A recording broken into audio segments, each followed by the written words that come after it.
സ്നേഹമുള്ള സഹോദരി സഹോദരന്മാരെ, റോമാക്കാർക്ക് എഴുതിയ ലേഖനം 7:19-20. ഇച്ഛിക്കുന്ന നന്മയല്ല, ഇച്ഛിക്കാത്ത തിന്മയാണ് ഞാൻ പ്രവർത്തിക്കുന്നത്. അത് ഞാനല്ല, എന്നിൽ വസിക്കുന്ന പാപമാണ്. പ്രിയമുള്ളവരെ, പൗലോസ്ലീഹ പറയുകയാണ്, നമ്മൾ ഓരോരുത്തരിലും ദൈവത്തിൻ്റെ ആത്മാവുമുണ്ട്, അതോടൊപ്പം തന്നെ ശരീരത്തിൽ കുടികൊള്ളുന്ന പാവമുണ്ട്. ഇതിനെ അതിജീവിച്ചെങ്കിൽ മാത്രമേ നമ്മൾ ആത്മാവിൽ വളരുകയുള്ളൂ. ശരീരം എപ്പോഴും പറഞ്ഞുകൊണ്ടിരിക്കും ഭക്ഷിക്കുക, ഉറങ്ങുക, സുഖിക്കുക. എന്നാൽ ശരീരം പറയും ഉണർന്നിരിക്കുക, പ്രാർത്ഥിക്കുക, ഉപവസിക്കുക, വചനം വായിക്കുക, ജപമാല ചൊല്ലുക.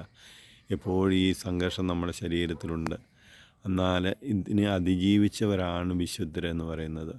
അവരെപ്പോഴും ശരീരത്തിന് ഒരു കഴുതയെ പോലെ അവർ ശിക്ഷിച്ചിരുന്നു. അപ്പോൾ അങ്ങനെ ആത്മാവിൽ വളർന്നു. നമുക്കറിയാം, ശരീരത്തിൻ്റെ ആഗ്രഹമാണ് ഉറക്കം, ഭക്ഷണം, സുഖം. അപ്പോൾ ഇതിനെ അതിജീവിക്കുന്നവർക്ക് മാത്രമേ ആത്മാവിൽ വളരാൻ പറ്റൂ. എത്ര ഉറങ്ങിയാലും നമുക്ക് ഉറക്കം തരികയില്ല. ഇല്ലെങ്കിൽ ഉദാഹരണത്തിന് ജപമാല ചെല്ലാതിരിക്കുന്ന ഉറങ്ങുന്നു, വചനം വായിക്കാതിരിക്കുന്ന ഉറങ്ങുന്നു. കാരണം ശരീരത്തിന് ഇഷ്ടമല്ല. എന്നാൽ സിനിമ കാണാനിരുന്നാലോ, ലോകത്തിൻ്റെ കാര്യങ്ങൾ ഇതിന് ഇത്ര മണിക്കൂർ ഇരുന്നാലും കുഴപ്പമില്ല. അതോടൊപ്പം തന്നെ ഭക്ഷണം എത്ര ഭക്ഷിച്ചാലും നമുക്ക് തൃപ്തി വരികയില്ല.